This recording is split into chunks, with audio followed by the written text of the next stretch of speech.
बात शुरू करते हैं संसद के उस हिस्से से जिसे क्वेश्चन आवर यानी प्रश्नकाल कहा जाता है। जब आप किसी सांसद को चुनकर दिल्ली भेजते हैं तो उसकी सबसे बड़ी ताकत यही होती है कि वो संसद की मेज पर हाथ पटक कर मंत्री जी की आंखों में आंखें डालकर पूछ सके कि साहब, देश का युवा परेशान है, आप क्या कर रहे हैं। लेकिन सोचिए, अगर वही संसद कहे कि ना, ये सवाल नहीं पूछा जाएगा। जी हाँ, संसद का सत्र खत्म हुआ लेकिन पीछे छोड़ गया सवाल पर बवाल।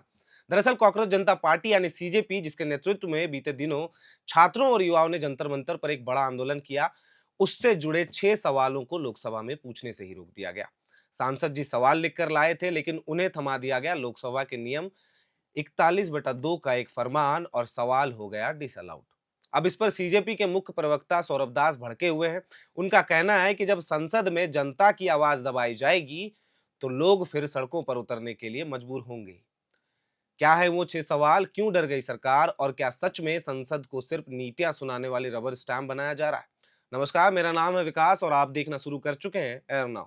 अब पूरा घटनाक्रम सिलसिलेवार ढंग से समझिए। लोकसभा सांसद माथेसरन वीएस ने संसद के मानसून सत्र में गृह मंत्रालय और शिक्षा मंत्रालय से जवाब मांगने के लिए प्रश्नों के 3 सेट जमा किए। ये सवाल सीधे तौर पर नीट यूजी 2026 परीक्षा, पेपर लीक विवाद और हाल ही में दिल्ली की सड़कों पर हुए सीजेपी के छात्र आंदोलन से जुड़े हुए थे। लेकिन जब सवाल पटल पर आने थे तो सरकार की सिफारिश पर लोकसभा सचिवालय ने इन्हें रद्द करा दिया। जैसे ही ये खबर बाहर आई, सीजेपी के सह संयोजक और मुख्य प्रवक्ता सौरभ दास ने सोशल मीडिया प्लेटफॉर्म एक्स पर मोर्चा खोल दिया। उन्होंने नियम कायदों की आड़ में सवालों को दबाने को अजीब और तर्कहीन करार दिया और सीधे सीधे गृह मंत्री अमित शाह पर निशाना साध दिया। अब वो 6 सवालों को भी जान लीजिए जिन्हें लोकसभा के रिकॉर्ड में दर्ज होना भी मंजूर नहीं हुआ। पहला सवाल था, जिन छात्रों ने परीक्षा की गड़बड़ियों और विवादों के बीच लाखों करोड़ों रुपए फीस में भरे, क्या सरकार वो फीस वापस करेगी? दूसरा ये कि सरकार के प्रति देश के छात्रों और युवाओं में जो बढ़ता अविश्वास है, उस पर सरकार का क्या कहना है?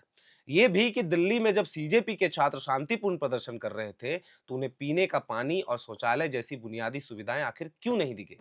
सवाल ये कि प्रदर्शन कर रहे छात्रों और युवाओं से सरकार ने खुद आगे बढ़कर संवाद आखिर क्यों नहीं किया?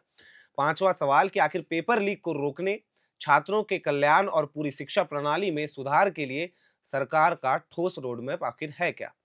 वहीं छठा और अंतिम सवाल ये था कि अपने संवैधानिक और मौलिक अधिकारों का प्रयोग कर रहे शांतिपूर्ण प्रदर्शनकारियों के साथ पुलिस और प्रशासन ने जो कड़ा रवैया अपनाया, उसका आधार आखिर था क्या? जरा सोचिए कि इन 6 सवालों में ऐसा कौन सा सवाल है जो गैर कानूनी या देश की सुरक्षा के खिलाफ है।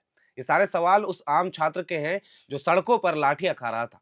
लेकिन इन सवालों को खारिज करने के लिए लोकसभा के रूल 41/2 का सहारा लिया गया और विशेष रूप से उपधारा 1, 4, 5, 18 और 22 का हवाला दिया गया।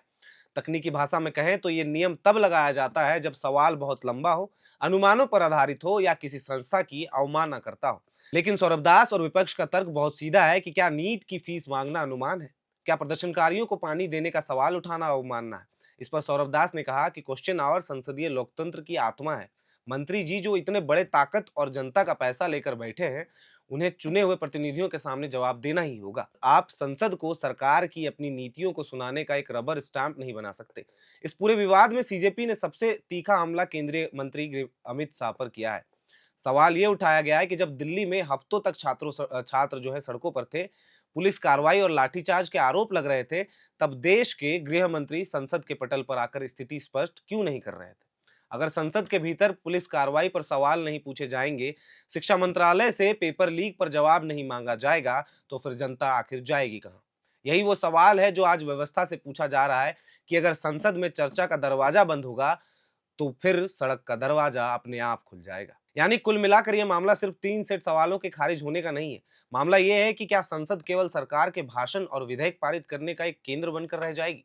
लोकतंत्र का मतलब केवल चुनाव जीतना नहीं होता। लोकतंत्र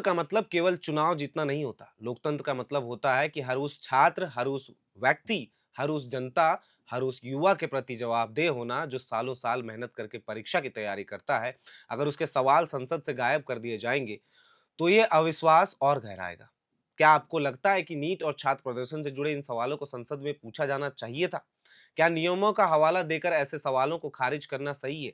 कमेंट में अपनी राय जो है वो जरूर लिखिए और देश के ऐसे मुद्दों पर निष्पक्ष विश्लेषण के लिए हमारे चैनल एयर नाउ को सब्सक्राइब करना बिल्कुल ना भूलें। FRP pressure vessels are made using fiber reinforced plastic, a powerful combination of high strength glass fibers and corrosion resistant resin. At Duraplast, we manufacture these vessels using advanced filament winding technology. Layer by layer, resin-coated glass fibers are precisely wound over a rotating mold, creating a structure that is lightweight, high strength, and built to handle pressure. The result? Superior corrosion resistance, longer lifespan, lower maintenance costs for industries that demand performance without compromise. For customized FRP pressure vessel solutions,